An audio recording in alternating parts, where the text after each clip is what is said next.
नमस्कार, सी न्यूज़ भारत पर वक्त हो चुका है न्यूज़ बुलेटिन का। मैं हूं अखिलेश पांडे। इस न्यूज़ बुलेटिन में हम बताएंगे कि कैसे अमरोहा में प्रेमी जोड़े ने ट्रेन के आगे कूद कर दी जान। साथ ही आगे बात होगी लखीमपुर की, जहां आयोजित हुआ भारत नेपाल मैत्री महोत्सव। और भी तमाम खबरों पर आइए करते हैं विस्तार से चर्चा। अमरोहा में प्रेमी प्रेमिका ने ट्रेन के आगे कूदकर सुसाइड कर लिया। दोनों एक ही गांव के रहने वाले थे। बताया जाता है कि दोनों के परिवार शादी के लिए राजी नहीं थे, लेकिन दोनों मानने को तैयार नहीं थे। कल दोनों घर छोड़कर फरार हो गए थे। आज अचानक ट्रेन के आगे कूदकर जान दे दी। जीआरपी ने दोनों के शवों को पोस्टमार्टम के लिए भेज दिया है। दोनों परिवारों को सूचना दे दी गई है। मामला देहात इलाके के चक्काली लेट रेलवे स्टेशन के पास का है। बताया जाता है कि मुरादाबाद के पागबड़ा थाना इलाके के सुल्तानपुर गांव के रहने वाले टीटू के बेटे विवेक उम्र 22 वर्ष का, गांव के रहने वाले नन्हे की बेटी स्वाति उम्र 21 वर्ष, करीब 1 साल से अफेयर चल रहा था। दोनों एक ही बिरादरी के थे, लेकिन परिवार के लोग दोनों की शादी के खिलाफ थे। बताया जाता है कि सोमवार को दोनों के घर में विवाद हुआ था, जिसके बाद दोनों घर छोड़कर फरार हो गए थे। परिजन दोनों की तलाश कर रहे थे। तभी आज सुबह घर से करीब 15 किलोमीटर दूर अमरोहा मुरादाबाद बॉर्डर पर पड़ने वाले चक्काली लेट रेलवे स्टेशन के पास निकल रही ट्रेन के आगे दोनों एक दूसरे का हाथ पकड़कर कूद गए। ट्रेन निकलने के बाद दोनों ने शव पड़े देखे तो इसकी सूचना जीआरपी को दी। इसके बाद देहात कोतवाल प्रेमपाल सिंह ने बताया कि लड़का लड़की के शवों को कब्जे में लेकर पोस्टमार्टम के लिए भेज दिया गया है। दोनों की पहचान उनके पास मिले पहचान पत्रों के आधार पर हुई है। दोनों के शवों को पोस्टमार्टम के लिए भेज दिया गया है। अग्रिम कार्रवाई की जा रही है। अमरोहा से सी न्यूज़ संवाददाता गौरव श्रीमाली की रिपोर्ट। खबर कानपुर नगर से, जहां जोमेटो राइडर ने अपने पुराने पे आउट को लेकर की हड़ताल। काकादेव जोन तथा अन्य सभी जोन धीरे धीरे साथ में जुड़ रहे हैं। हम सभी की एक ही मांग है जो जायज़ है। जब तक हमारी मांगे पूरी नहीं होगी हम हड़ताल जारी रखेंगे। काकादेव जोन के टीम लीडर यशपाल व इनके लीडर मोहम्मद शोएब, जो कि हमारी मांगों को अनदेखा कर रहे हैं और हमारी आईडी को लगातार बंद करने के लिए कह रहे हैं, जिससे राइडरों को काफ़ी परेशानियों का सामना करना पड़ रहा है। और कुछ राइडर की आईडी को बंद कर दिया गया है, जिसमें टीम लीडर लगातार अपनी बात कह रहे हैं। जो हड़ताल में शामिल होगा उसकी आईडी को हमेशा के लिए बंद कर दिया जाएगा, जिसमें राइडरों के रोजाना खर्चे व घरेलू खर्चों पर भारी सामना करना पड़ सकता है। हमारी राइडर की जोमेटो कंपनी से यही विनती है कि मांगों को पूरा करें और हमारी परेशानियों को दूर किया जाए। अगर हमारी मांगें पूरी नहीं होगी तो हम भूखे प्यास से सड़क पर हड़ताल जारी रखेंगे। इसमें मुख्य रूप से शिवम कुशवाहा, नीरज वर्मा, निजामुद्दीन, अजय गुप्ता, शिव प्रकाश, दीपक, मनोज, ज्ञान, अहमद खान इत्यादि राइडर मौजूद रहे। किसी भी प्रॉब्लम पर कॉल करो तो वो कॉल पे कहते हैं मैं बिजी हूँ या मैं कहीं राइड कर रहा हूँ। उसके बाद भी अगर वो कॉल उठाते भी हैं। आपका ये मंडल ऑफिस कहाँ, जहाँ से आप लोग? कोई ऑफिस नहीं है हमारा, कोई कानपुर में कोई ऑफिस ही नहीं है। लॉकडाउन के बाद खत्म कर दिया। तो अपनी शिकायतों को किससे कहेंगे आप? अपने टीएल से। वो सुनते नहीं है। वो हमारे ऊपर ब्लेम लगाते हैं कि तुम ही लोग काम नहीं कर रहे हो, तुम ही लोग प्रॉब्लम क्रिएट कर रहे हो, धमकियाँ भी देते हैं कि तुम्हारी आईडी बंद कर देंगे। और अभी आप देखिए, हम लोगों ने अभी परसों तक काम किया है। अपने अधिकार के लिए लड़ाई लड़ रहे हैं तो हम लोगों की आईडी टर्मिनेट कर दी। हम आपको बता रहे हैं कि अभी मैंने परसों तक काम किया है और कल जब हमने अपनी बात रखी तो हमारी आईडी डिसेबल कर दी गई है, ताकि हम लोग अपने दोस्तों से कोई बात ना बता पाएं और ना कर पाएं। आईडी देखिए हम लोग की। इसका मुख्य कारण केवल हम लोग अपनी हक की बात कर रहे हैं। हम लोग अपने अधिकार के लिए केवल पुराना पे आउट लाने के लिए, हम कंपनी से ये नहीं कह रहे हैं हमें बढ़ा के दीजिए, हमें पे आउट पुराना दे रहे हैं। मैंने अपनी कंपनी को 7 साल दिए हैं। 7 साल मैंने कंपनी को, इस कंपनी को दिया है। 7 साल में कंपनी के ऑफिस का आदमी बढ़ रहा है, लेकिन हम घट रहे हैं। हमारा मुद्दा कंपनी के साथ में सिर्फ इतना है, सभी भाइयों का केवल इतना है कि जो कंपनी हमें दे रही थी हमें वही वापस दे। हम ये नहीं कह रहे हैं कि पैसा बढ़ा के दे या कम करके दे, जो दे रही थी वही हमें वापस कर दे, हम उसी में खुश हैं।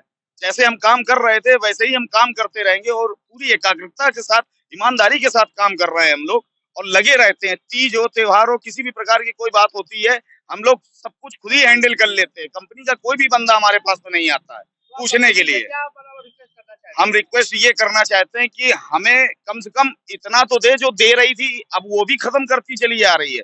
आज 15 घंटे हम कंपनी को दे रहे हैं, अपना कीमती समय दे रहे हैं। कीमती समय 15 घंटे में भी हमें मुश्किल से 700 रुपए काम कराती, 250-300 का तेल निकल जाता उसमें। अगर आपकी मांग पूरी नहीं हुई तो आप क्या करेंगे उसके आगे? हम काम बिल्कुल नहीं करेंगे। कोई भी भाई जितने खड़े हैं कोई भी काम नहीं करेंगे, सब समर्थन में खड़े हैं भैया। हम अपने हड़ताल है आपकी? ये काकादेव जोन की है, स्वरूप नगर जोन की भी है, आईआईटी के लोग भी यहाँ पे एकत्रित है, सभी लोग एकत्रित हैं। सारे पार्टनर्स यहाँ मौजूद हैं। जब हमें कुछ बचेगा ही नहीं श्रीमान जी, तो हम क्या करेंगे करके? घर से अपने पैसा थोड़ी ना देंगे। अगर आपकी मांगे नहीं पूरी हुई तो आगे का मुख्य कारण क्या बनेगा हड़ताल का? हम जैसे चल रहा है सुचारू रूप से वैसे ही चलता रहेगा। आप जो रोड पे इस समय हड़ताल के रूप में दिख रहे हैं, क्या मामला है जो आप लोग इतनी भीड़ में इकट्ठा करके हड़ताल पर दिख रहा है? हम सर हड़ताल पर इसलिए हैं क्योंकि जो हम लोग काम कर रहे हैं, हर कंपनियों में बंदे जो काम करते हैं उनको हर साल कोई इंक्रीमेंट मिलता है, उनकी ग्रोथ होती है, उनको आगे बढ़ने का मतलब मौका मिलता है। इसमें हम लोग अपनी जान को हथेली पर रखकर बाइक लेकर रोडों पर घूम रहे हैं। अपने जितने भी घर में त्योहार हैं, सब कुछ हैं, वो सब कुछ यहाँ पर छोड़कर केवल राइडिंग कर रहे हैं। जितना भी समय है अपने घर में नहीं दे पा रहे हैं, उतना राइडिंग कर रहे हैं। उसके बाद भी कंपनी का जो वो है वो धीरे धीरे करके हमारी ग्रोथ को नीचे ले जा रही है। आज से 3 साल पहले हम लोग 2000-2500 का काम करते थे 10 घंटे में। आज 10 घंटे में 400-500 रुपए का काम करने के लिए हम लोगों को लाले पड़ रहे हैं। हड़ताल का मेन मुद्दा क्या है? पैसा, जो पुराना पे आउट था वो हम लोगों को नहीं मिल रहा है। नए गिग्स आने के बाद से हम लोग काम कर रहे हैं। कानपुर नगर से सी न्यूज संवाददाता रोहित की रिपोर्ट। खबर लखीमपुर खीरी से है, जहां भारत नेपाल सीमावर्ती क्षेत्रों में 8 स्थानों पर 9 से 29 फरवरी 2024 के मध्य मैत्री महोत्सव का आयोजन किया जा रहा है।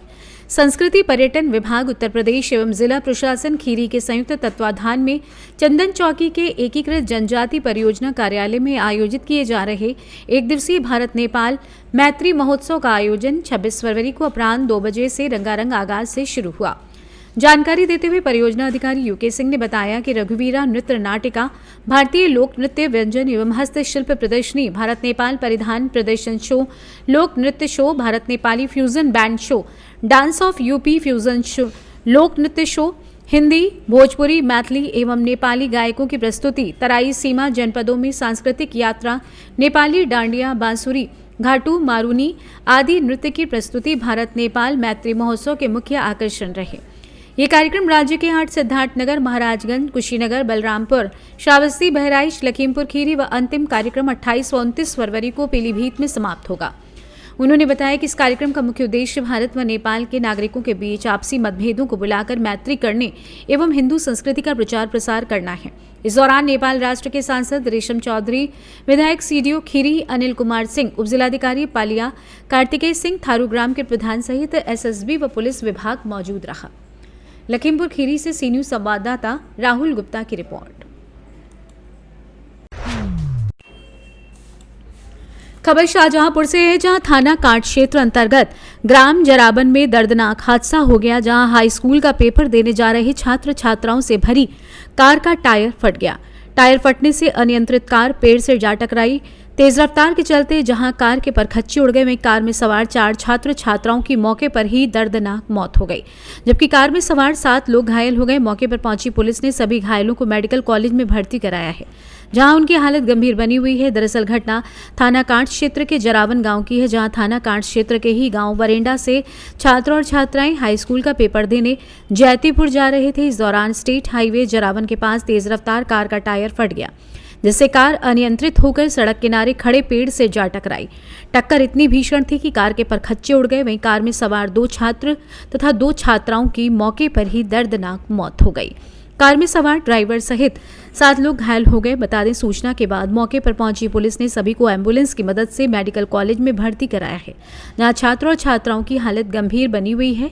घटना के बाद छात्र छात्राओं के परिवार में कोहराम मचा हुआ है। फिलहाल पुलिस ने शवों को कब्जे में लेकर मामले की जांच शुरू कर दी है। वहीं घटना के बाद जिलाधिकारी डग्गा मार वाहनों पर कार्रवाई करने की बात कर रहे हैं।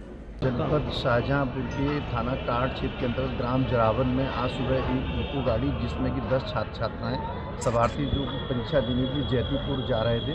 उस गाड़ी का अचानक अगले पहिए का टायर बस्ट हो जाने से गाड़ी अनियंत्रित होकर खाई पलट गई, जिसमें कि 4 छात्र छात्राओं की 2 छात्र 2 छात्राओं की मृत्यु हुई है। 6 लोग इंजर्ड हैं, जिनका कि जिला अस्पताल शाहजहांपुर में इलाज चल रहा है। अग्रिम विधिक कार्रवाई की जा रही है। शाहजहांपुर से सी न्यूज संवाददाता फसाद खान की रिपोर्ट। बड़ी खबर बुलंदशहर से, जहां पुलिस और अधिकारियों की मौजूदगी में हंगामे की भीड़ चढ़ा राशन डीलर का चुनाव। खुली पंचायत में चल रही चुनावी कार्यवाही को ब्लॉक अधिकारियों ने किया स्थगित। डीलर के पक्ष में आए प्रधान पुत्र की पूर्व प्रधान से जमकर हुई नोकझोंक का वीडियो वायरल हुआ। बता दें, प्रधान पुत्र पर पूर्व प्रधान से अभद्रता और ब्लॉक अधिकारियों से मिलीभगत का भी आरोप। एकत्रित होकर तहसील पहुंचे ग्रामीण, एसडीएम की मौजूदगी में डीलर का चुनाव करने की मांग। खुर्जा देहात के गांव इस्लामाबाद में किया जाना था डीलर का चयन। आइए जानते हैं इस विषय में मोहम्मद इरफान ने क्या कुछ बताया। क्या नाम है आपका? मोहम्मद इरफान। तहसील आए हो, क्या मामला है पूरा गांव? हमारे गांव में आज जो कि गांव इस्लामाबाद माजरा हसनगढ़ तहसील खुर्जा ज़िला बुलंदशहर है, हमारे यहाँ पर आज राशन डीलर का चुनाव हो रहा था। जी हाँ। जो कि काफ़ी शांतिपूर्वक चल रहा था, कोई दिक्कत नहीं थी। चुनाव में 3 प्रत्याशी थे, Arsi wife of Salman, Tamanna wife of Aamir Khan और मुसीर सन ऑफ नन्हे खां। जो कि मुसीर हार रहा था, तो मुसीर जो है वो प्रधान का पक्ष का प्रत्याशी था। प्रधान की और उसकी ऐसा लगता है कुछ आपस में मिलीभगत थी, तो इसलिए प्रधान पुत्र रिजवान भाई वहाँ मौके पर मौजूद थे। वो अपने साथ मौजूदा प्रधान जी को लेकर वहाँ से चले गए। उसके कुछ देर बाद कुछ देर अधिकारियों ने आपस में बातचीत सी की और कहा सबसे कि आज की मीटिंग स्थगित की जाती है, प्रधान जी की तबीयत खराब है। जबकि कोई डेट नहीं दी और ना ही हमें ऐसा लगा, हमारे सामने वो बिल्कुल सही हालत में बैठी हुई थी, कोई परेशानी उन्हें नहीं थी, लेकिन उसके बाद भी वो वहाँ से लेके चले गए। और हमें ऐसा लगता है कि वो अधिकारी जो थे, ब्लॉक अधिकारी, उनकी भी आपस में कोई ना कोई साठगांठ जरूर है इस तरीके से, वरना इलेक्शन रद्द कराने की कोई ज़रूरत ही नहीं थी। जो आज हुआ वो नहीं होना चाहिए था। हम यहाँ पर इसलिए आए हैं कि उपजिलाधिकारी महोदय से हमारा निवेदन यही है कि वो हमारे यहाँ आप अपनी मौजूदगी में, महोदय जो हैं वो अपनी मौजूदगी में शांतिपूर्ण चुनाव कराएं और वहाँ ऐसा कोई भी व्यक्ति ना हो जिसकी वजह से वहाँ परेशानी हो। अगर वहाँ कोई परेशानी होती है तो उसके साथ उसी की तरीके का व्यवहार किया जाए जिसके वो लायक है। बिल्कुल, बहुत बढ़िया। बुलंदशहर से सी न्यूज़ संवाददाता अदनान इबादी की रिपोर्ट। खबर मेरठ से है, जहां राष्ट्रीय अध्यक्ष किसान यूनियन पथिक मेरठ कमिश्नरी कार्यालय पहुंचे रविंद्र सेतु। बता दें कि रविंद्र सेतु ने कहा कि जिस प्रकार से पिछले 1 महीने से किसान आंदोलित हैं और किसान आंदोलन कर रहे हैं, उनको रोक कर रखा गया है, वो मेहनत कर रहे हैं, उनकी मांग नहीं मानी जा रही है। वहीं तानाशाही सरकार मानने को तैयार नहीं। सरकार देश के अन्नदाताओं पर अत्याचार कर रही है, ऐसा अत्याचार कभी नहीं हुआ है। उन्होंने कहा कि अगर सरकार किसानों को आलीशान बंगले और महलों में नहीं बुलाना चाहती है तो उनका निपटारा क्यों नहीं करती। अगर निपटारा सरकार नहीं करती है तो किसान यूनियन पथिक अन्य किसानों के 11 दलों के साथ दिल्ली के लिए कूच करेंगे। मेरा नाम रविंद्र सेतकुआ, मैं राष्ट्रीय अध्यक्ष भारतीय किसान यूनियन पथिक सेतकुआ। ये बताइए कि आपका यहाँ पर आना हुआ है कमिश्नर ऑफिस में, क्या पूरा मामला है? पूरा मामला कमिश्नरी पे आने का मतलब मामला ये है कि पिछले लगातार 1 महीना से जो किसान आंदोलित हैं, पंजाब के बॉर्डर पे, जो पंजाब से चल के किसान आए हैं, संघर्ष कर रहे हैं, वो किसान, वो सब लोग पंजाब के बॉर्डर पे, ये तानाशाही सरकार ने वहाँ पे उन्हें रोके रखा है। रोकने के भी बहुत सारे तरीके होते हैं लोकतंत्र में, लेकिन ये लोकतंत्र का तरीका नहीं है कि आप जो एक देश के दुश्मन के लिए इस्तेमाल करने वाले हथियार हैं, आप देश के अन्नदाता पे इस्तेमाल कर रहे हो। ऐसी गुंडाई कभी नहीं हुई। जबकि देश की हर लोगों ने जब कोरोना जैसी महामारी में हाथ छोड़ दिया था देश की अर्थव्यवस्था का, सिर्फ एक अन्नदाता था जो देश की अर्थव्यवस्था के लिए देश के साथ खड़ा था। आज वो अपने अधिकारों के लिए दिल्ली आना चाहता है, दिल्ली आकर अपनी बात रखना चाहता है। अगर तुम्हें दिल्ली आने से परहेज है, इस लुटियंस दिल्ली में इन आलीशान कोठी और बंगलों में रहने का तुम्हारा ये अधिकार है, तो क्यों ना एक कमेटी बना के तत्काल से भारत सरकार उनसे बात करती है, बात करें, बात करके निपटारा करें। हम यहाँ पर भारत सरकार को इसी चीज को कहने आए हैं कि जल्दी से जल्दी एक स्वार्थपूर्ण माहौल में किसानों से बात करके किसानों की सुनी जाए। मेरठ से सी न्यूज़ संवाददाता जावेद अब्बासी की रिपोर्ट। खबर रायबरेली से है, जहां लोकसभा सीट से तैयारी कर रहे अजय अग्रवाल ने राहुल गांधी की यात्रा को लेकर बयान दिया है। उन्होंने उनकी यात्रा से भाजपा को फायदा होना बताया है। बता दें, अजय अग्रवाल 2014 के चुनाव में भाजपा के प्रत्याशी रहे हैं। वो फिर से रायबरेली लोकसभा सीट से चुनाव लड़ने के इच्छुक हैं और तैयारी कर रहे हैं। वहीं पूरे जिले में जाकर सीधे जनता से संपर्क कर रहे हैं। फिलहाल अभी पार्टी ने उन्हें प्रत्याशी घोषित नहीं किया है, लेकिन फिर भी वो कांग्रेस के खिलाफ मुखर होकर बोल रहे हैं। उनका दावा है कि काशी के युवाओं के ऊपर राहुल गांधी का दिया बयान भाजपा को फायदा पहुंचाएगा और भाजपा और भी ज्यादा वोटों से चुनाव जीतेगी। रायबरेली के विकास से संबंधित सवाल पूछे जाने पर उन्होंने कहा कि रायबरेली को विकसित बनाने का संकल्प उनका है, जिसको वो पूरा करने का प्रयास कर रहे हैं। आइए जानते हैं इस विषय में लोकसभा प्रत्याशी अधिवक्ता सुप्रीम कोर्ट अजय अग्रवाल ने क्या कुछ बताया। राहुल गांधी की यात्रा चल रही है, इस पर भाजपा पर क्या असर पड़ेगा?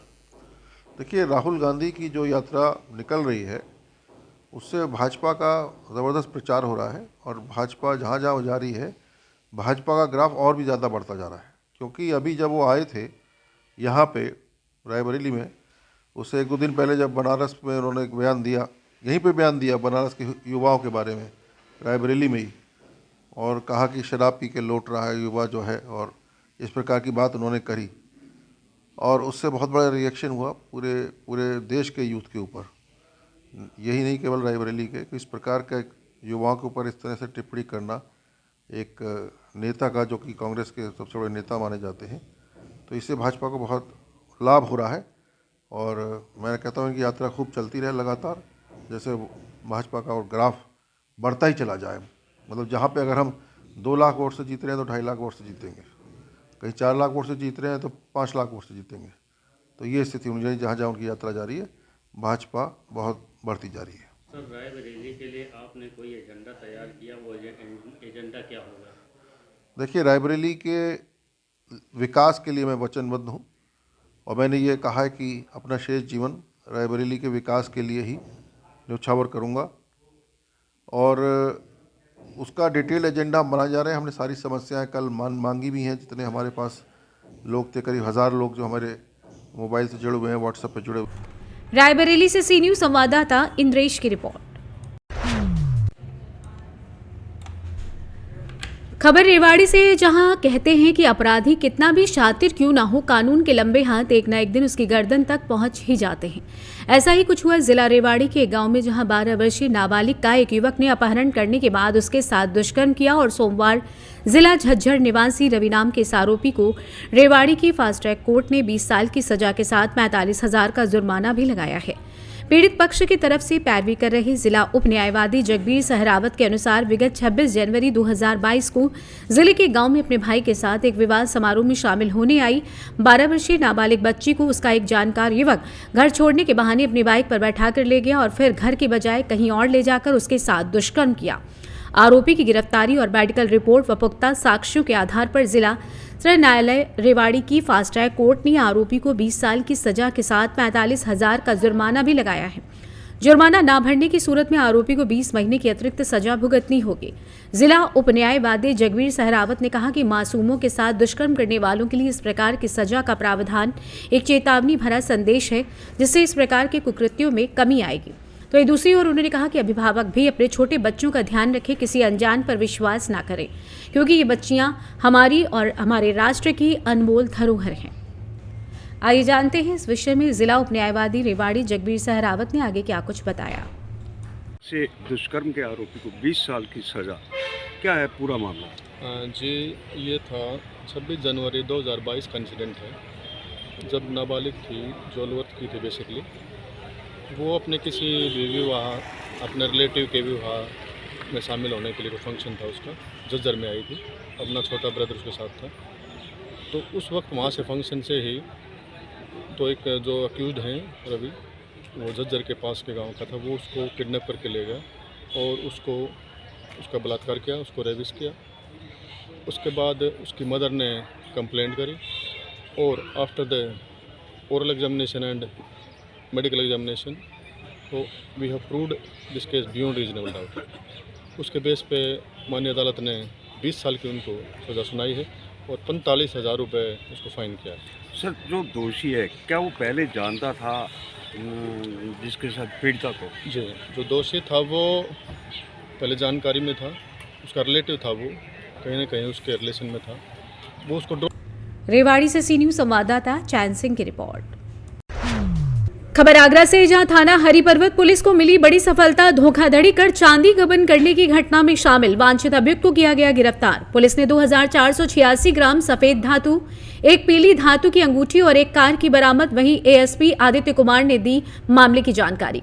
टीम में inspector Alok Kumar, SI Neeraj Kumar, SI Kebal Singh रहे शामिल। 2023 को थाना हरिपर्वत क्षेत्र के अंतर्गत एक मुकदमा पंजीकृत किया गया था, जिसमें वादी द्वारा बताया गया था कि उसके यहाँ से लगभग 1 क्विंटल 50 किलो के आसपास चांदी व लगभग 8 लाख की कीमत का सोना लूटा गया है। उसी लूट किए गए सामान की बरामदगी के प्रकरण में 1 सितंबर को 2 गिरफ्तारी हुई थी, जिनके पास से लगभग 60 किलो चांदी बरामद की गई थी। उसके पश्चात एक और लूट में शामिल व्यक्ति ने कोर्ट के सामने खुद को पेश किया था। अभी हमने फिर से उसके बारे में जांच शुरू की, टीमें गठित की व उसे फॉलोअप किया गया कि लूट में बाकी लोग शामिल जो थे वो कहाँ हैं, वे लूटे सामान का क्या किया गया। उसी के क्रम में एक अभियुक्त कपिल, जो कि झज्जर का रहने वाला है, कल हरिपर्वत में घटना में प्रयुक्त हुई गाड़ी के साथ में फिर से उस माल को ठिकाने लगाने की फिराक में आया था, जिसे पुलिस ने गिरफ्तार किया है। पूछताछ में उसने बताया कि इस पूरी घटना को 8 लोगों द्वारा कारित किया गया था, जिसमें से 3 पहले ही माननीय न्यायालय के सामने पेश किए जा चुके हैं। चौथे कपिल। घटना में लूटा गया सामान कपिल के पास ही था, जिसे झज्जर ले जाया गया था। लूटे हुए सामान में से कुछ को कपिल ने रोहतक जिले में किसी सुनार को बेचा था और उससे बरामद हुई राशि से उसने ट्रैक्टर गाड़ी खरीदी थी। 1 किलो चांदी बेच के उसने एक अंगूठी खरीदी थी। बाकी लगभग 45 किलो के आसपास चांदी उसने मथुरा के एक सुनार के यहाँ बेची है। वहाँ से उसे 5 लाख रुपए बरामद हुए हैं। अभी वो इसी क्रम में फिर से पैसे कलेक्ट करने के लिए आया था।